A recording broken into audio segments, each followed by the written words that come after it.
Hello everyone, I'm back with another video for you today, and it's going to be a bit of a talky video today. I saw lots of people talking about no unit decks on Reddit, and I have a pretty strong opinion on them. I wanted to share that opinion and give some arguments on why I think no unit decks are really bad for the game, talk about some of the counter arguments to that, what people are saying in favour of them, and give my impressions on those as well.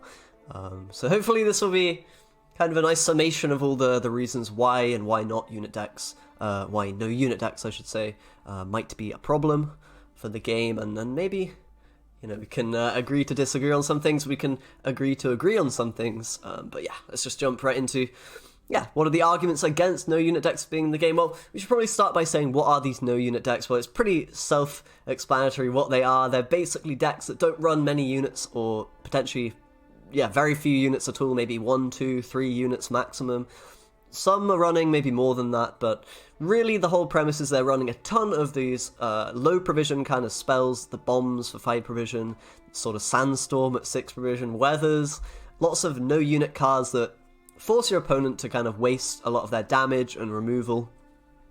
Or if they're playing engines which use damage or whatever, then they don't get value from those either. So it's kind of this kind of deck which shuts down quite a few types of game plan that are based upon interacting with your opponent's side of the board rather than just playing points on your side. So what is the problem with this? Well, the first and probably most important argument against no unit decks is they're not fun to play against, and this is kind of down to the decision-making process kind of getting a bit warped, or very warped by playing a no unit deck against somebody. Basically, in general in Gwent, the kind of interesting thing about it, in my opinion, is the decisions that you have to make in terms of sequencing your cards correctly, making sure you get as much value from your synergies and combos as possible, making sure you use your cards in the way they're intended to be used, and maximizing points from them in that way.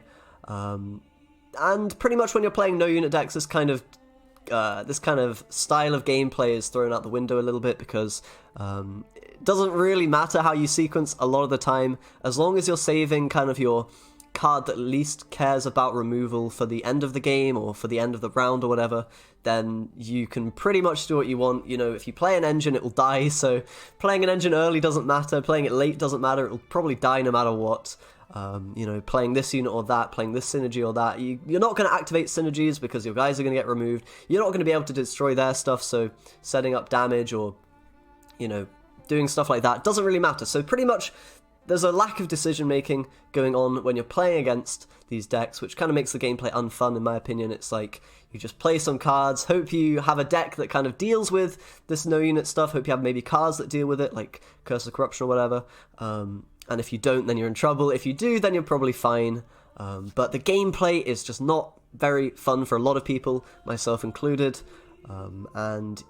And also, of course, when you're not playing any units, it's kind of undermining the concept of Gwent, which is, of course, armies clashing on the battlefield rather than, or even a skirmish between armies or whatever you want to call it, instead of just weather and artifacts and spells just coming down and killing everything. It's just not particularly fun, I think. Pretty much, even if you're playing a no unit against another no unit deck, then that's also not particularly fun, right? Because you're just discarding cards, not playing anything. I don't know, I think it's hard to argue that playing against no unit decks is enjoyable, because I just don't think it is at all. The next issue is that when you're playing as a no unit deck, there's really a lack of decision making compared to other decks, things like whatever, a mid-range deck, maybe one that's playing engines and removal. You have to think about setting up an engine first, maybe. You have to be worried about the opponent's removal. You maybe have to protect your engine. You have to think about what you're going to destroy on the opponent's side of the board, what you're going to value in terms of killing their stuff more than other things, what you're going to save for later on. Are you going to keep this card or that card? All of that kind of gameplay isn't really there for no unit decks. It is simply, oh, I will now destroy this unit, I will use this damage on this unit.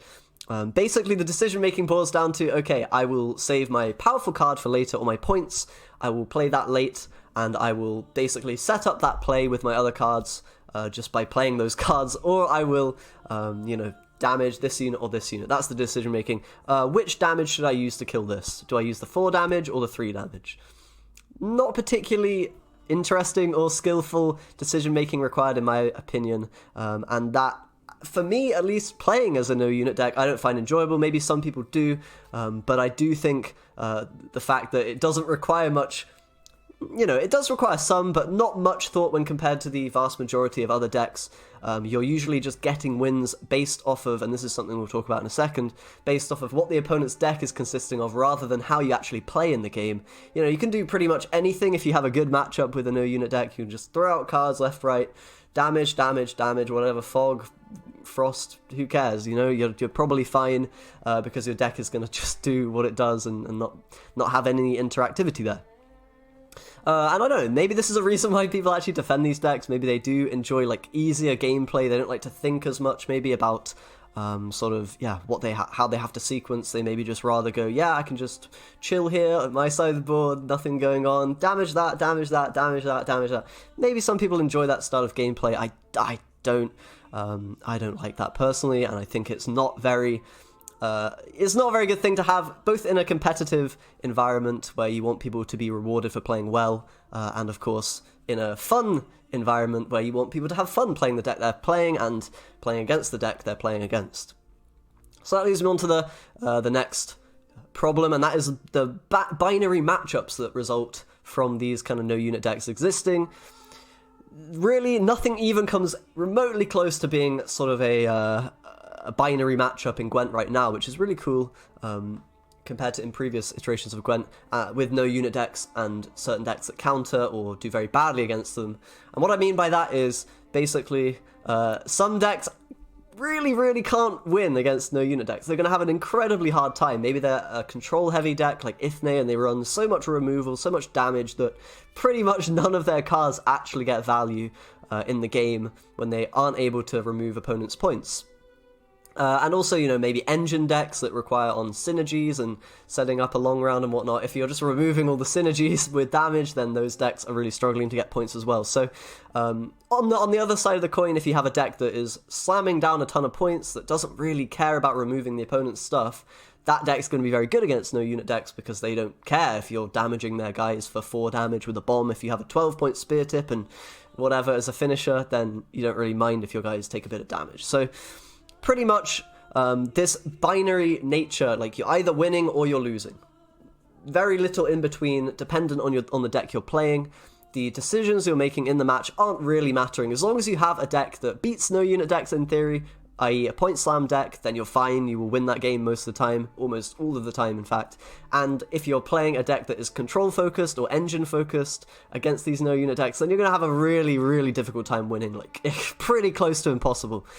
And it's also a point to make that you can play certain tech cards that do actually influence how this matchup goes. Stuff like Curse of Corruption makes it a lot easier to maybe beat something like Francesca with no units, right? You just destroy their big dragon at the end or whatever with that card. I don't think that's a good thing. I think that's a bad thing. The fact that one card can instantly decide a game that would otherwise be completely not in your favor, I think that just speaks to the lack of actual importance of the decisions you make within the game. If you're able to just put one card in and then, play it and win the game, then it kind of just shows how silly those decks are, potentially. So basically the point is, it doesn't really matter how you play within the game. The no-unit decks are kind of uninteresting, unskillful to play, in my opinion. They're not fun to play against, and yeah, decision-making doesn't really matter. The gameplay boils down to who has the deck built for the matchup, what cards you put in your deck, rather than any actual decisions you make in Gwent in the game. And that's one thing that I think Gwent has improved upon a lot. Historically, there were a lot of games that were just kind of decided by the deck you're running against whatever deck you're playing against. Think Alchemy, Great Swords, that's something I bring up a lot. At the high level at least, very hard to win certain matchups in the past, depending on the decks you're running. Same problem with these no-unit decks. If you're running something that gets countered by no units, you're screwed. If you're running something that beats them, you just get a free win.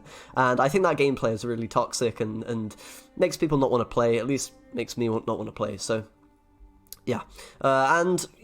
It's also worth noting that in the past, decks with similar problems to these have been nerfed. Think about Mill, think about Control Ithne, Artifact Ithne, at the start of Homecoming. Those got completely gutted because obviously people don't find them fun, and if people aren't having fun, then, what's the point of playing the game at that point? we are playing a game here to have fun in theory, rather than to win games or whatever.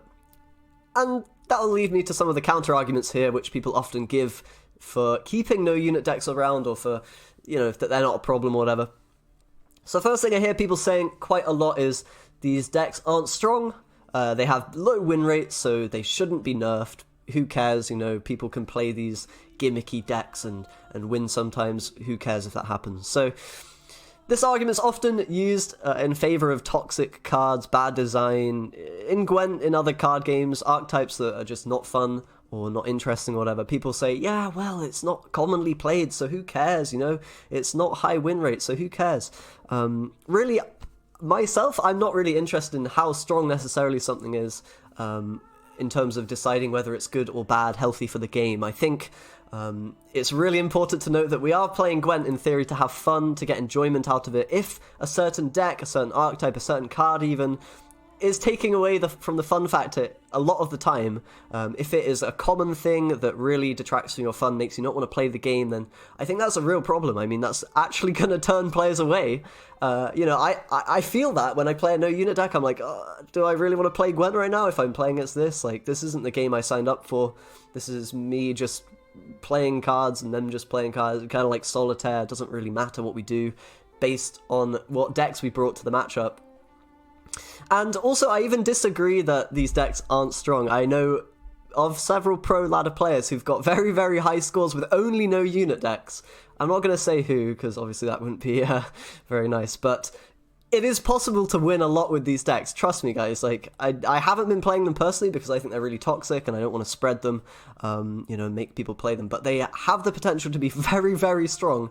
And of course, when you're only countered by, a couple of decks that may be point slammy, like Woodland or whatever, it means you have a lot of matchups that are great. Any engine deck, any control deck, in theory, is a good one for you. And if you build the deck correctly and play it, as well as you can, I guess, with a no-unit deck, then you can definitely win a lot of games with these. So I disagree that they're not strong, but I also disagree that that's even a consideration when determining whether to nerf these decks or not. I think they're just not fun and not interesting in the first place, and that should be reason enough to get rid of them, or at least, really tone them down and make them not so common.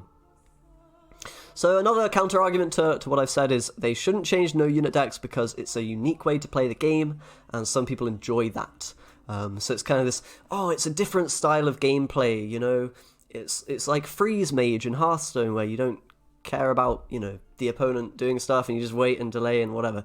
I don't agree with this. So Gwent has evolved over the years, as it obviously has, and with every change there's been supporters and detractors of that change. For example, spies, card advantage spies being removed from the game. I personally didn't agree with that happening, but I can see why they did it. Obviously, people found that mechanic unfun, there were problems with it, problems associated with card advantage spies, and of course taking them out would alleviate those problems in some way. So it's understandable why they did that. I personally enjoyed the spy mechanic and would have liked to see it still be in the game, but in the same vein, even if gameplay is unique and different, some people are going to like it, some people will hate it, maybe a lot of people will hate it, and sometimes you have to change things based on the majority of what people find fun.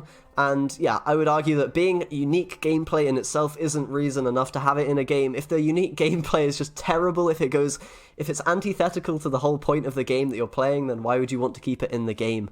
And that's kind of the problem that no unit decks have, I think. You can compare it to old stuff like Spellatell or whatever. Not even close to being a no unit deck. They had Farseer, the tutors for the spells, they had the whatever, it's been a long time since I played that deck, but you know what I mean. They had like at least 4 or 5 different types of bronze units with 3 copies of each. Not a no-unit deck. I don't know why people keep bringing up that as a comparison to no-unit decks right now. We've never really had anything close to that apart from Artifact Ithne, which obviously got nerfed and was really hated, even if that one wasn't that strong. But anyway, the point is, this is like really a horrible kind of deck to play against, in my opinion, and to maybe even play as, and I don't think it has any place in Gwent. I think it's not enjoyable or skill-worthy.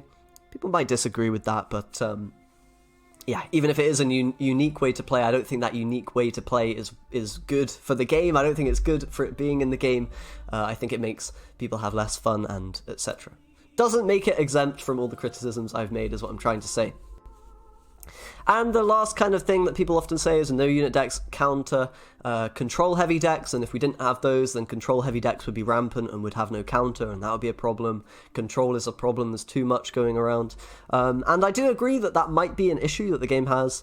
You know, things like Ithne are very, very strong. You can shut down engine decks very easily with the amount of removal there is and the pretty low relative cost that it has. I don't know that this is relevant in any way to the discussion about no unit decks, though. No unit decks are a problem in themselves in that they're not fun, and okay, all these different things that I've said, all these different problems I've said about them. I think we can definitely have a discussion about the prevalence of control, the prevalence of removal. If it's too strong, we could maybe tone it down a little bit. I would definitely like to have a conversation about that, because I think it might be an issue the game has, but I think it has no bearing on whether or not no unit decks should exist. They are kind of taking this control to the extreme in a place where it's really not fun, it's not interesting in my opinion. And it's worth noting, even if you tech like a Curse of Corruption in a control deck, that can potentially shut down no unit decks. So I don't even know that they exist as a counter to control decks in their entirety. Yes, most of them, if they're not running certain tech cards, but I don't think that's a good enough reason to keep them in the game. If you have a problem with another type of way to play the game, then maybe we should change that as well. Maybe changing control in general and removal in general and toning down all of that stuff would potentially alleviate both the problem of no unit decks and control heavy decks. But yeah, pretty much that's kind of irrelevant to the conversation. So what do I think that they should do about no unit decks? It's kind of a tricky one. Yeah, I mean, immunity is kind of an issue, I suppose, in terms of pretty much all of these no unit decks are getting away with playing a no unit deck by having immune cards that they can boost up, that they can interact with themselves, but the opponent can't. Stuff like Werewolf and Monsters, you know, Summoning Circle as an artifact is also potentially a problem. I don't know. I would say that you could either kind of limit the amount of special cards you can play in a deck. That's a bit of a clunky solution. I don't particularly like it. Alternatively, maybe not allowing you to interact with immunity in any way, you know, not being able to buff Synthesis. That would definitely be, or, you know, buff a werewolf with your woodland or whatever. Those would definitely be ways to kind of deal with immune units, but no units in general can still work without immune units only, so yeah, I think in general you're just going to have to either nerf the specials that they run, like the Sandstorm, all these different bombs and stuff, or implement a kind of clunky but would be successful kind of special limit, you know, only allowing you to run maybe 5 specials, 10 specials, whatever you want it to be, so that, you know, these decks don't just play only special card, because it's kind of a dumb thing. And, you know, it's mainly only a problem because we got so many different special cards added with Homecoming. There's so much more to choose from. There's so many, like, decently costed removal cards that don't play a unit on the board that you can now run, which, you know, do incentivize you to play no units. So, yeah, I would say limiting specials, or you're just going to have to do some really, like, big nerfs across the board to all kinds of special cards. I'm not sure that would be very effective. Or, you know, maybe nerf kind of immune units and not allow you to interact with them, or even just remove immunity from the game. I don't like that solution, because that does take away from the decks that aren't running no units but are running immune units. So yeah, kind of some solutions there, but they're a bit, they're not quite, you know, as clean as I like them to be, and I think that's something that maybe the Gwent team will have to think upon if they are going to think about changing this stuff. Maybe they can find something a little bit more clean and, yeah, effective than what I've suggested there. But with that being said, let me know if you disagree or agree with kind of my opinions on no unit decks. I think they're really not good for the game. They're very frustrating for me, at least, and for a lot of other players, I think. And yeah, I think people that are playing them, I mean, whatever. You can't really blame them for abusing something that exists, but at the same time, it's, yeah, kind of, I don't think it's very fun gameplay, personally, and yeah, I wish they wouldn't play those decks. But people are free to do whatever they want, so yeah. With that being said, thanks a lot for watching, guys. I will see you next time. Do subscribe, of course, for more Gwent content, and I do love you all. Goodbye.